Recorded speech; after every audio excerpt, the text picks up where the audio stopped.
Hello friends, last લેક્ચરમાં આપણે રંગસૂત્રોની સંખ્યાત્મક વિકૃતિની ચર્ચા કરી હતી.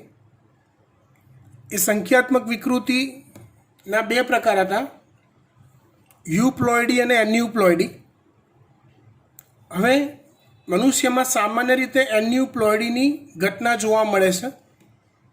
યુપ્લોઇડી નોર્મલી મનુષ્યમાં થતી નથી.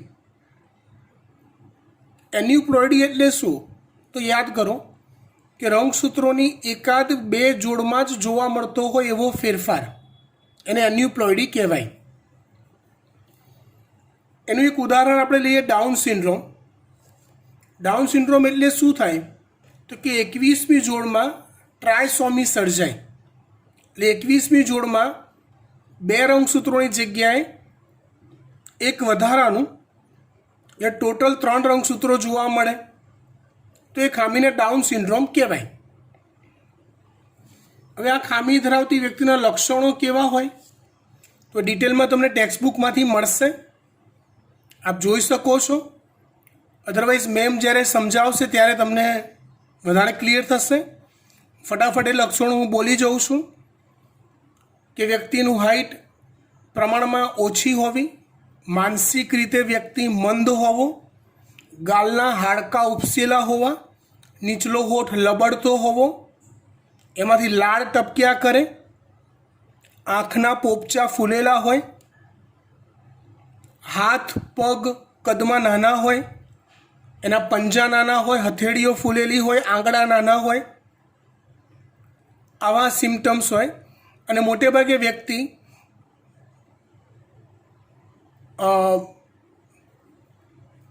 પ્રાજનનિક દ્રષ્ટિએ વંધ્ય હોય. ડાઉન સિન્ડ્રોમ 21મી જોડમાં ટ્રાયસોમી થાય. એવો બીજો રોગ આપણે લઈએ,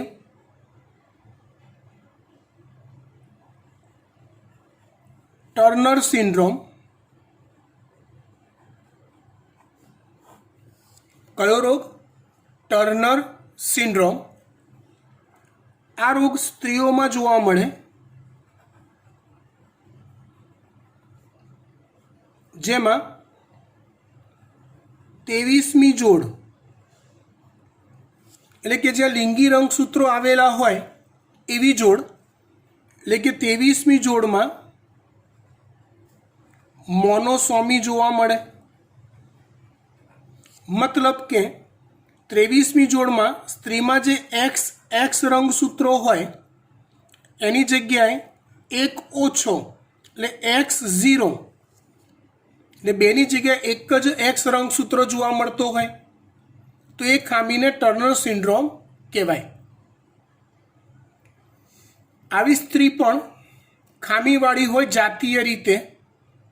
હવે એના લક્ષણો અગાઉ કીધું એમ ડિટેલમાં તમે ટેક્સ્ટમાંથી જોઈ શકો છો.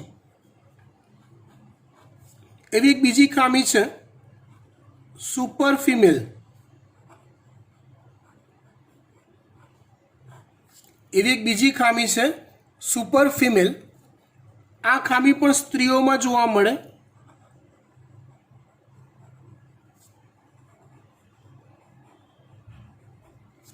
જેમાં 23મી જોડમાં એટલે કે લિંગી રંગસૂત્રોની જે જોડ છે એમાં ટ્રાયસોમી સર્જાય. મતલબ કે XX રંગસૂત્રીય બંધારણ નોર્મલી હોવું જોઈએ એની જગ્યાએ એક X વધુ સર્જાય. એની જગ્યાએ એક X વધુ સર્જાય, જેને કહેવાય છે સુપર ફિમેલ. આવી સ્ત્રી પણ ખામીવાળી હોય, જાતીય રીતેના લક્ષણો થોડાક એબનોર્મલ હોય. લક્ષણો તમે ટેક્સ્ટબુકમાંથી જોઈ શકશો, ઇઝી છે, ખબર પડી જાય એવા છે. એવી એક બીજી ખામી લઈએ આપણે, ક્લાઇવ ફેલ્ટર સિન્ડ્રોમ.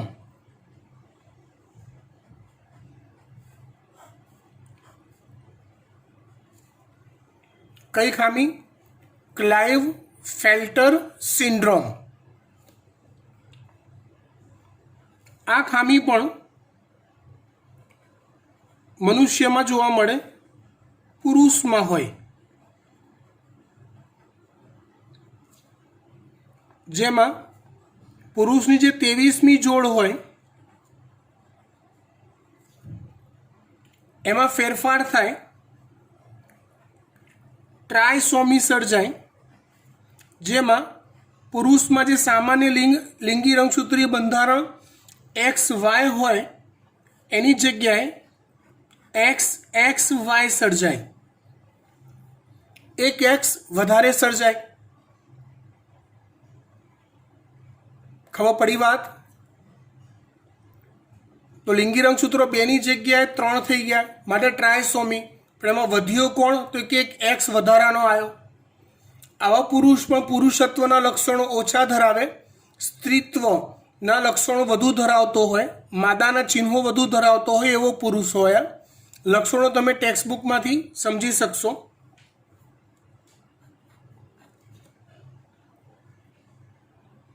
ત્યાર પછી વાત કરીએ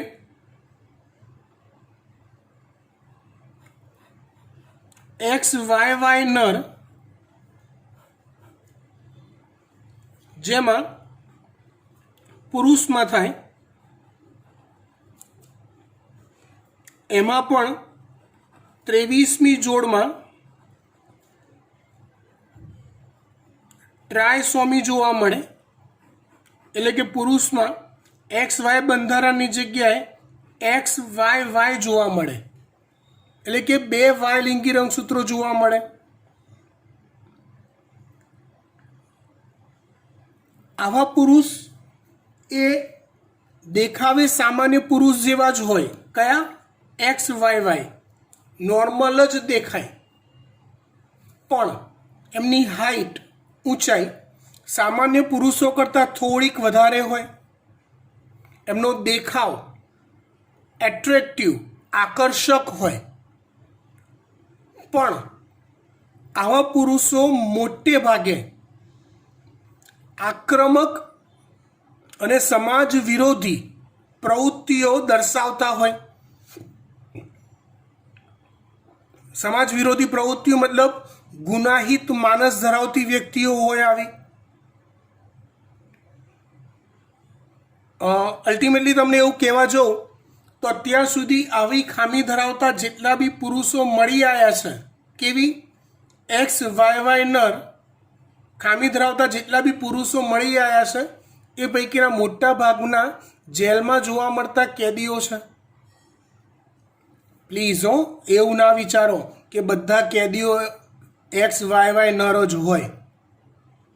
હું એવું કહેવા માગું છું, XYY નર બંધારણ ધરાવતા જેટલા બી સેમ્પલ મળ્યા છે એ બધાની હિસ્ટ્રી જોવા જાઓ તો એ ક્રિમિનલ હિસ્ટ્રી ધરાવતા હોય છે, એટલે માટે આ એનું એક લક્ષણ કહી શકાય. સમજી ગયા? હવે સવાલ એ થાય કે આવી ટ્રાયસોમી, મોનોસોમી સર્જાય કેવી રીતે? આપણે હજી પણ વાત કરી રહ્યા છીએ રંગસૂત્રોની સંખ્યાત્મક વિકૃતિની. પહેલાં એના ટાઈપ સમજ્યા, પછી એમાંથી એન્યુપ્લોઇડીમાં ઘૂસ્યા. એન્યુપ્લોઇડીમાં મનુષ્યમાં એન્યુપ્લોઇડીના જે એક્ઝામ્પલ્સ છે એની ચર્ચા કરી. હવે નીટમાં કેવી રીતે પૂછાય એ મુદ્દો આપણા માટે ખાસ અગત્યનો છે. આ ઘટના કેવી રીતે સર્જાય છે એ સમજીએ.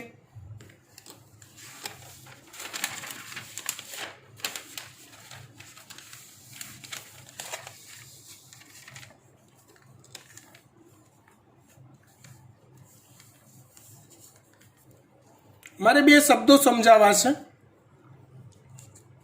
એક શબ્દ સમજાવો છે ડિસજંક્શન.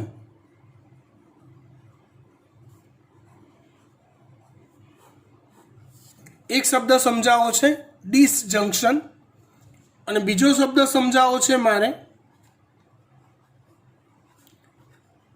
નોન ડિસજંક્શન.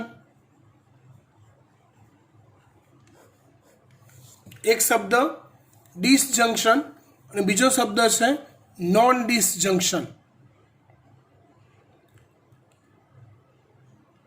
ડિસજંક્શન એટલે શું? ધ્યાનથી સમજજો, યાદ કરો, જ્યારે બી પ્રજનન કોષોનું નિર્માણ થાય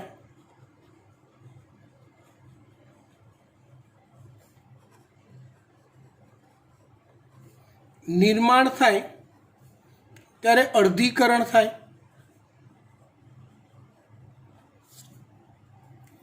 પ્રજનન કોષોનું નિર્માણ થાય ત્યારે અર્ધીકરણ થાય.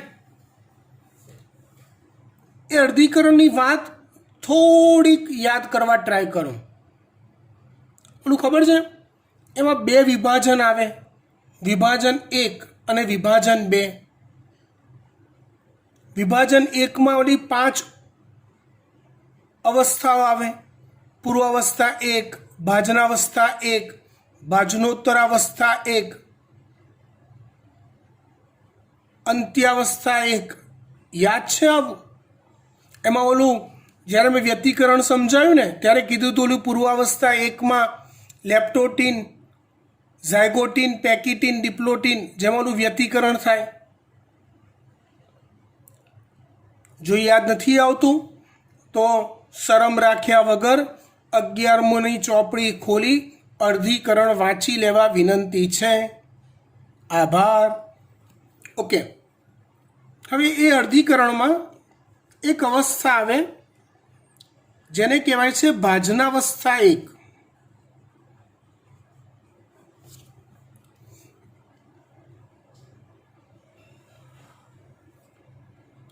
એ ભાજનાવસ્થા 1માં રંગસૂત્રો આવી વિષુવવૃત્તીય રેખા પર 2 હરોળમાં ગોઠવાતા હતા. ભાજનાવસ્થા 1માં રંગસૂત્રો વિષુવવૃત્તીય રેખા પર 2 હરોળમાં ગોઠવાતા હતા અને દ્વિધ્રુવીય ત્રાક સામસામેના વિરુદ્ધ દ્વિધ્રુવીય ત્રાક એક હરોળના સેન્ટ્રોમિયર સાથે જોડાતા હતા. આ રીતે આ જે રંગસૂત્રો છે સમજાત રંગસૂત્રો છે, જેમની વચ્ચે ઓલું સાયનેપ્સિસ જોડાણ હોય. જો સાયનેપ્સિસ શબ્દ મગજમાં ના બેઠો તો અહીંયા જ વિડીયો સ્ટોપ કરી દો અને 11મોની ચોપડી લઈને ફેંદી નાખો, પછી આગળ વિડીયો જુઓ. Thank you. હવે એ સાયનેપ્સિસ જોડાણ હોય જેના કારણે આ સમજાત રંગસૂત્રો એકબીજાની પાસે જોડાયેલા રહેતા હોય. ભાજનાવસ્થા 1ની આ સિચ્યુએશન હોય. ત્યાર પછી જ્યારે ભાજનોત્તરાવસ્થા 1 આવે ને ત્યારે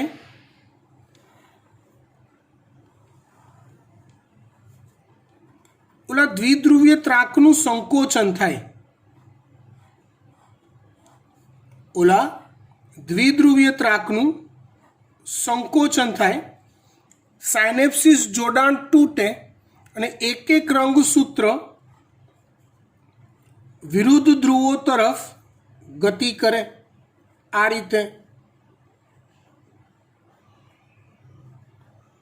ઇન શોર્ટ, સમજાત રંગસૂત્રોની જોડીઓ તૂટે, એમાંથી એક રંગસૂત્ર એક તરફ, બીજું રંગસૂત્ર બીજી તરફ. આ રીતે થાય. જો આવું પરફેક્ટ થાય છે તો એ ઘટનાને ડિસજંક્શન કહેવાય.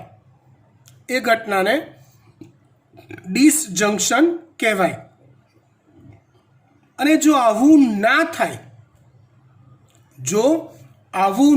થાય, તો એને નોન ડિસજંક્શન કહેવાય.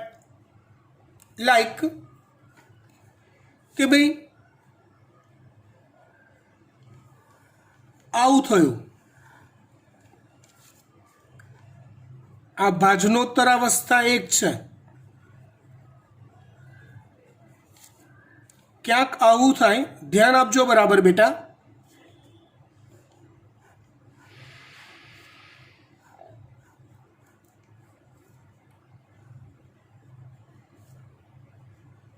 કોઈક જગ્યાએ સાયનેપ્સિસ જોડાણ છૂટું ના પડે,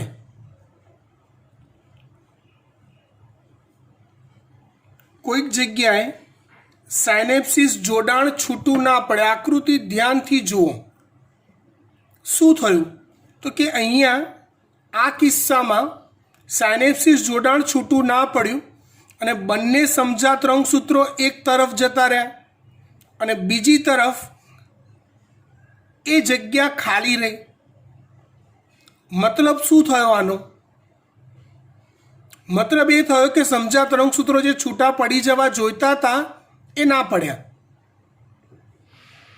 અને ના પડ્યા ને એની ઇફેક્ટ શું થશે તો કે આમાંથી જે પ્રજનન કોષ બનશે ને એમાં એક રંગસૂત્ર વધારે હશે અને આમાંથી જે પ્રજનન કોષ બનશે એમાં એક રંગસૂત્ર ઓછું હશે. આમાંથી જે પ્રજનન કોષ બનશે એમાં એક રંગસૂત્ર વધારે હશે, આમાંથી જે બનશે એમાં એક રંગસૂત્ર ઓછું હશે. આવું જો થાય તો એને નોન ડિસજંક્શન કહેવાય. આવું જો થાય તો એને નોન ડિસજંક્શન કહેવાય. અગત્યની વાત,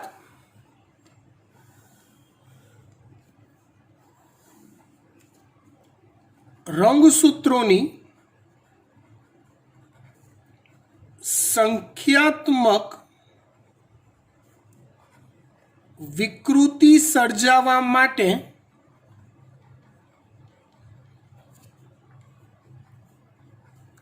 નોન ડિસજંક્શન ઘટના જવાબદાર છે.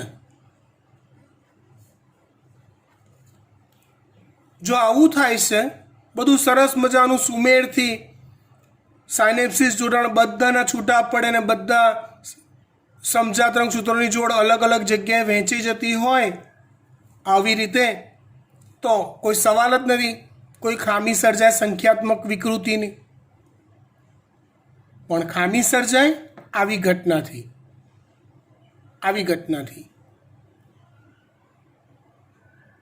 સમજ પડી વાત?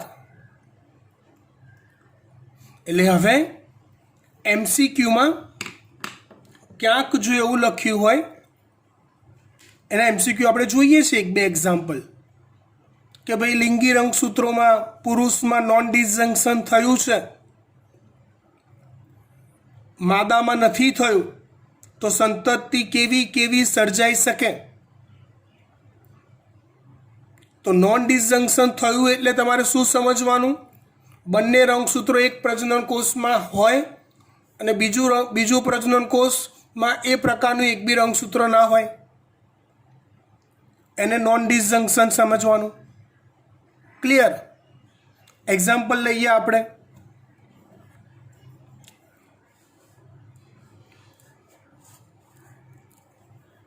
ધારો કે એક દંપતી પ્રજનન કરે છે, તો એમાં પુરુષમાં પ્રજનન કોષોના નિર્માણ સમયે નોન ડિસજંક્શન નામની ઘટના બને છે. સ્ત્રીમાં આવી કોઈ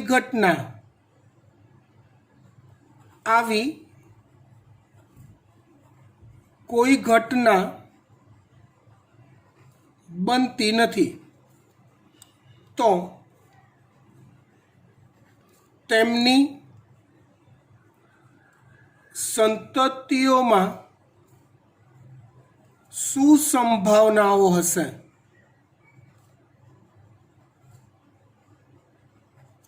તેમની સંતતિઓમાં શું સંભાવનાઓ હશે? ચેક કરીએ. જો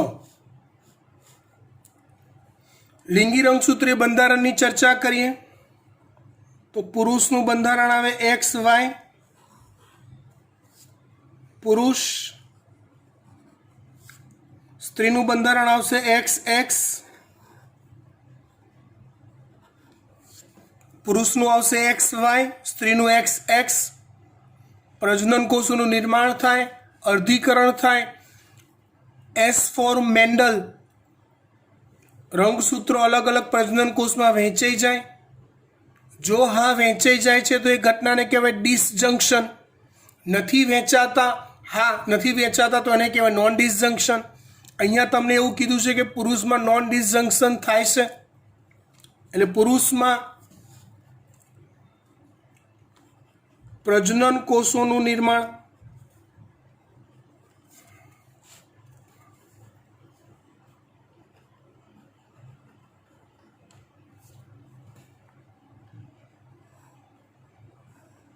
જેમાં આપણે નોન ડિસજંક્શનની ઘટના ઉમેરીએ છીએ તો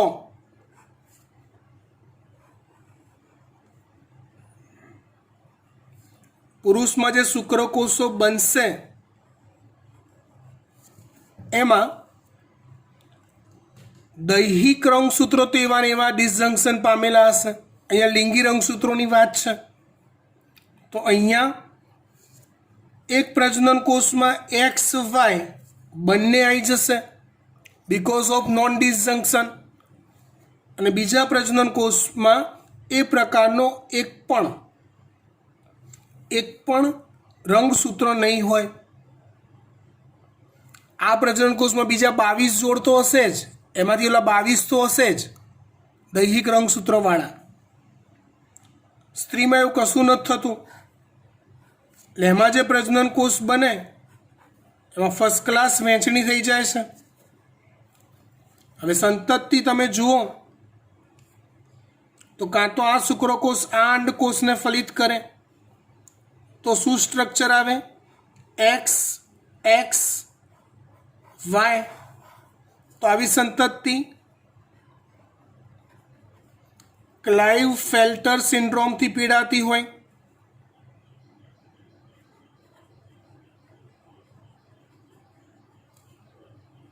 આ શુક્રકોષ આ અંડકોષને ફલિત કરે તો XXY સેમ ક્લાઇવફિલ્ટર સિન્ડ્રોમ. જો આ શુક્રકોષથી આ અંડકોષ ફલિત થાય તો X0. તો આ સંતતિ ટર્નર સિન્ડ્રોમથી પીડાતી હોય. Same way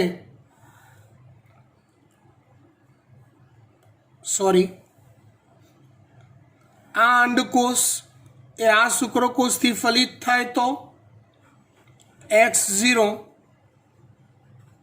Turner syndrome.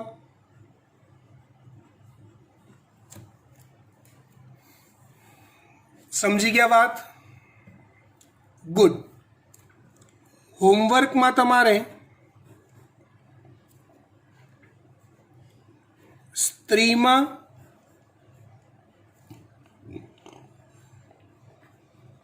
Non ડિસજંક્શન અને પુરુષમાં સામાન્ય. સ્ત્રીમાં નોન ડિસજંક્શન અને પુરુષમાં સામાન્ય, આ બેઝ પર તમારે આગળ વધવું પડશે. આ હોમવર્ક તમારે કરવાનું છે. આવો ચાર્ટ બનાવીને મેમને તમારે મોકલી આપવાનું છે. ઓકે, અને એમાં જો કોઈ ડાઉટ સર્જાય તો મને પૂછી શકો છો. ફાઇન. હવે ડાઉન સિન્ડ્રોમની વાત કરીએ.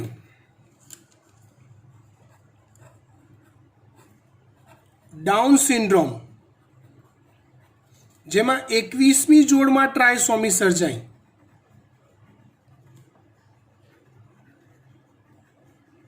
તો આનું તમે સમજી શકો છો. 23 જોડ રંગસૂત્રો હોય તેમાં 21મી જોડમાં નોન ડિસજંક્શન થયું હશે.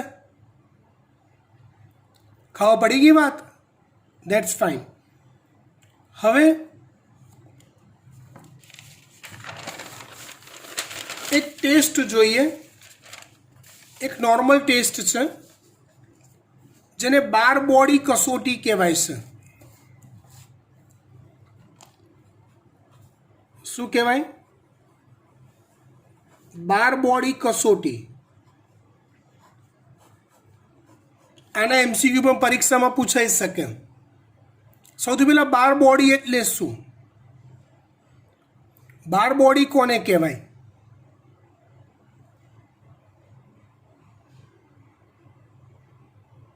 તો બાર બોડી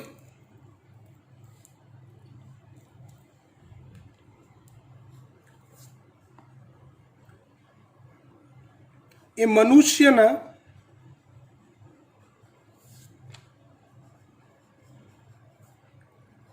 કોષ કેન્દ્ર પર જોવા મળતું, બાર બોડી એ મનુષ્યના કોષ કેન્દ્રમાં જોવા મળતું એક ઘાટું ડાર્ક ટપકું છે. બાર બોડી મનુષ્યના કોષ કેન્દ્રમાં જોવા મળતું એક ઘાટું ટપકું છે, જેને બાર બોડી કહેવાય છે.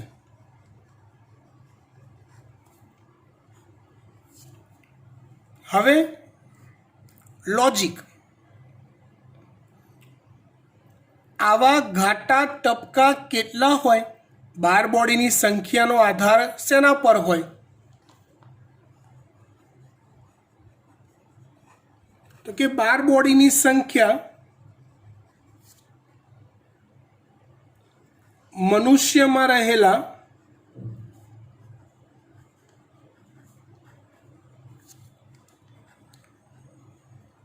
એક્સ લિંગી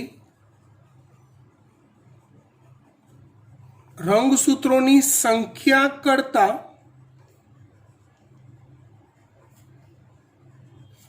એક ઓછી હોય. જેટલા એક્સ લિંગી રંગસૂત્રો હોય એના કરતાં બાર બોડીની સંખ્યા એક ઓછી હોય. દાખલા તરીકે આપણે વિચારીએ, વ્યક્તિ, અને ટૂંકમાં ના લખાય, ટૂંકમાં લખો તો શું થાય? બાબોની સંખ્યા,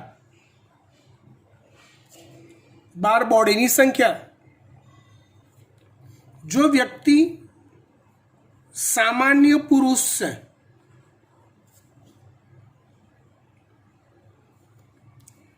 તો આપણે એમની એક્સની સંખ્યા લઈએ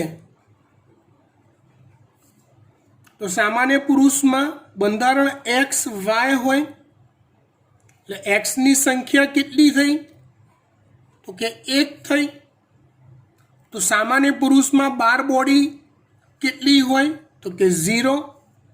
જેટલા એક્સ એના કરતાં એક ઓછા. સામાન્ય સ્ત્રી લઈએ, એનું બંધારણ એક્સ એક્સ છે, એમાં સંખ્યા 2 છે, એક્સની સંખ્યા 2 છે, તો બાર બોડી કેટલી હોય? 1 હોય. ઇટ મીન્સ જો કોઈ પુરુષ જેનું લિંગી રંગસૂત્રીય બંધારણ નોર્મલ છે, હવે આની જે કસોટી હોય ને એ મુખ્યત્વે ઇઝી મેથડ છે. તમારા લાળના કોષો લેવામાં આવે અથવા ગાલના કોષો લેવામાં આવે. સામાન્ય પુરુષ હોય જેનું લિંગી રંગસૂત્રીય બંધારણ નોર્મલ હોય તેમાં બાર બોડી ના હોય, અને સામાન્ય સ્ત્રી હોય તો એમાં એક બાર બોડી હોય. લોચાવાળા કેસ જોઈએ. ધારો કે કોઈ પુરુષ ક્લાઇવફેલ્ટર સિન્ડ્રોમથી પીડાય છે, તેનું બંધારણ એક્સ એક્સ વાય હશે, એમાં એક્સની સંખ્યા 2 હશે, એમાં એક બાર બોડી હશે.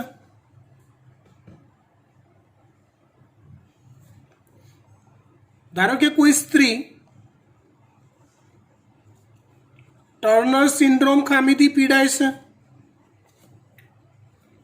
તેમાં એક્સ 0 બંધારણ હશે, एक्सनी संख्या 1 हशे तो बार बॉडीनी संख्या 0 हशे। धारो कि कोई स्त्री सुपर फीमेल होय तो एमां 3x हशे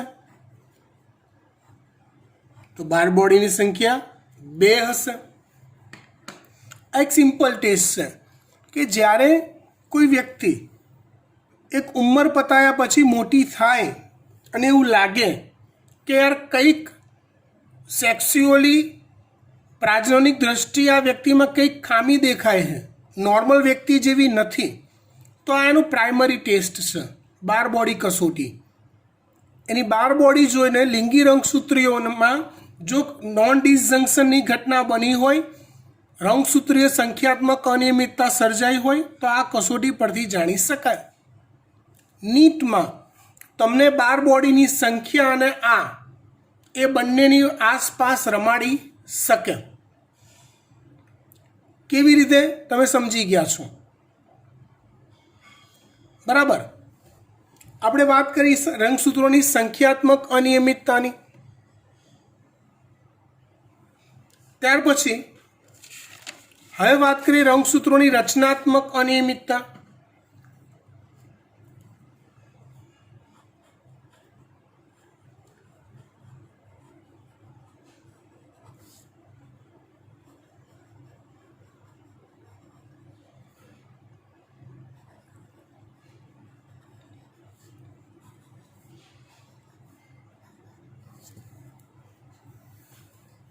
જો આપણે કોઈ બી એક રંગસૂત્ર લઈએ ને બેટા, ધારો કે આ કોઈ એક રંગસૂત્ર છે,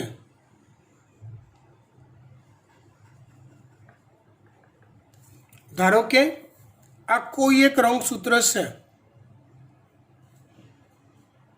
જેમાં કેવું હોય બહુ બધા લક્ષણોના ડીએનએ ચોક્કસ પ્રકારે ગોઠવાયેલા હોય।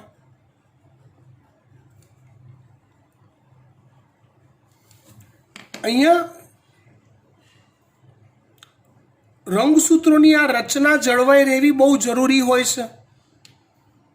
માની લો કે કોઈક વ્યક્તિમાં 23 જોડ રંગસૂત્રો પૂરેપૂરા હોય પણ એકાદ રંગસૂત્રમાં આવો એકાદ ભાગ જો તૂટી ગયેલો હોય તો એ તૂટે એટલે કેટલાક જનીનો ત્યાંથી ડિસ્ટ્રોય થઈ જશે અને એ જનીનો જો ડિસ્ટ્રોય થયા એટલે એને સંબંધિત વિકૃતિઓ શરીરમાં સર્જાશે, જેને કહેવાય રંગસૂત્રોની રચનાત્મક વિકૃતિ। એના માટે આપણે એક સેમ્પલ લઈએ રંગસૂત્રનું। માની લો કે આ એક રંગસૂત્ર છે, આ એમાં આવેલું સેન્ટ્રોમિયર છે।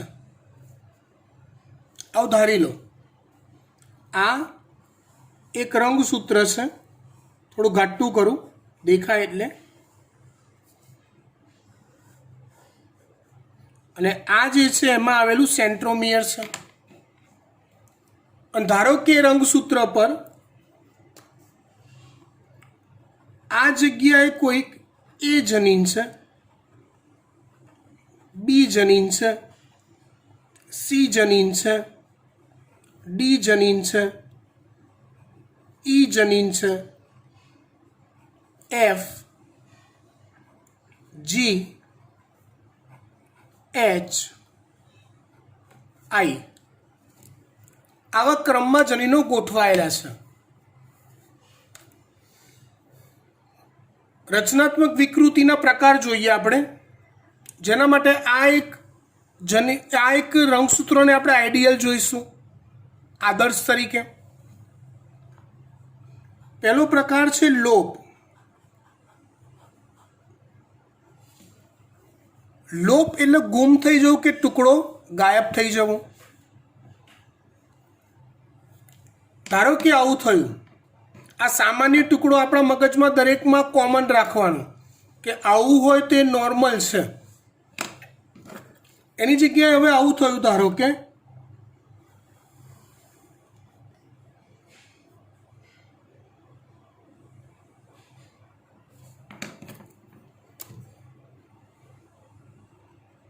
C D E F G H I, મતલબ આટલો ટુકડો તૂટી ગયો. ક્યાં ગયો રામ જાણે. પણ જો કોઈ રંગસૂત્રમાં આવું થાય તો એને લોપ કહેવાય. પણ આવો જે લોપ હોય ને એને વિચિત્ર ભાષા છે એને અંત્યેષ્ઠ લોપ કહેવાય. અંત્યેષ્ઠ એટલે અંત, એટલે છેડો, છેડા પરથી લોપ થયો કહેવાય. ધારો કે એવું આ બાજુથી થયું ને, આ ટુકડો જતો રહ્યો અહીંથી આ, તો એને પણ અંત્યેષ્ઠ લોપ કહેવાય. કોક વાર આવું બને, કોક વાર આવું પણ બને.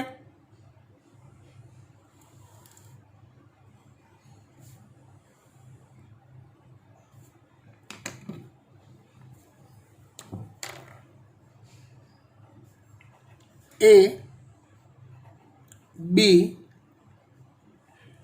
E F G H I. શું થયું અહીંયા? તો કે આટલો ટુકડો તૂટી ગયો ભાઈ વચ્ચેથી, અને બાકીના ભાણિયા જોડે બી ગયા. આવો લોપ જો થાય તો એને આંતરવિષ્ટ લોપ કહેવાય. આવો લોપ જો થાય તો એને શું કહેવાય? આંતરવિષ્ટ લોપ કહેવાય. સમજી ગયા વાત? That's fine, good.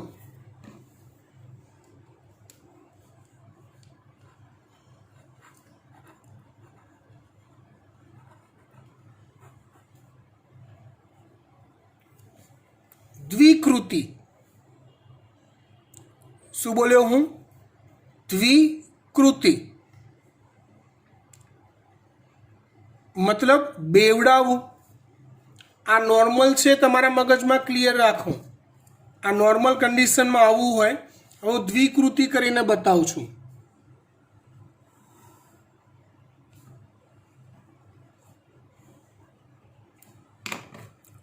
મીન્સ આવું થાય.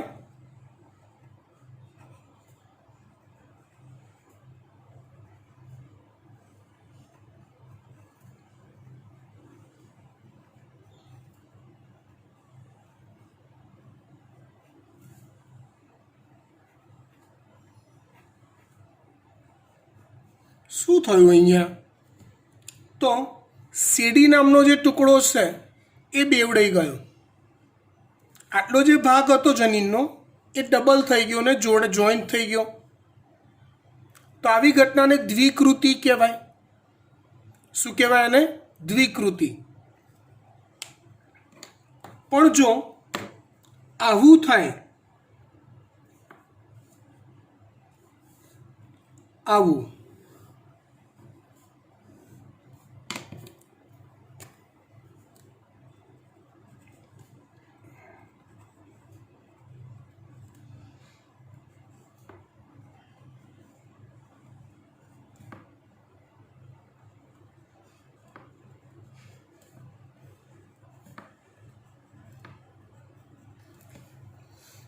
શું થયું ઓલા કરતાં અલગ? તો કે ટુકડો બેવડાયો ખરો પણ ઊંધો જોડાયો. જોઈ લો ધ્યાનથી. ABCD જનીન હતા, પછી એટલો જ ભાગ બેવડાઈને ઊંધો જોડાયો. તો આ ઘટનાને દ્વિકૃતિ ઉત્ક્રમણ કહેવાય. ઉત્ક્રમણ એટલે ઊંધું જોડાવું. સમજી ગયા? ફાઇન. રચનાત્મક વિકૃતિ પહેલો પ્રકાર લીધો લોપ, બીજો પ્રકાર દ્વિકૃતિ.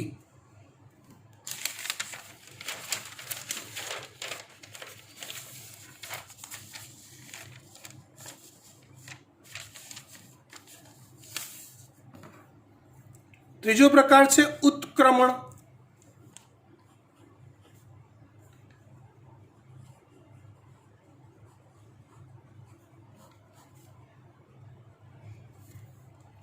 ત્રીજો પ્રકાર છે ઉત્ક્રમણ.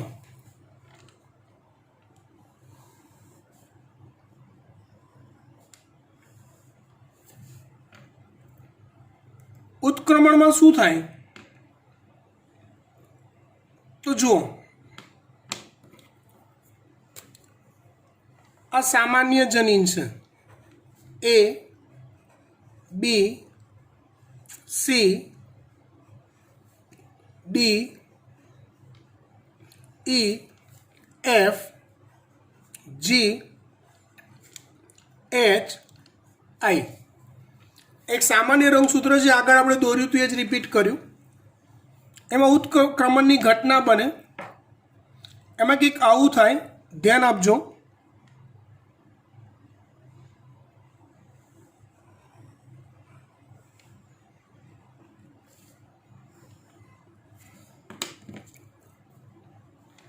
અહીંયા એક રિંગ બનાવી મેં આ રીતની. આ દોરી છે એવું માનીને દોરીમાં આવી આમ કરીને આમ ફેરવી દીધી મેં. એ બી સી આ સળંગ છે એવું વિચારો. D E F G H I. અને પછી અહીંથી આ ટુકડો બ્રેક થાય અને પછી સીધો જોડાઈ જાય. એટલે કંઈક આવું થાય.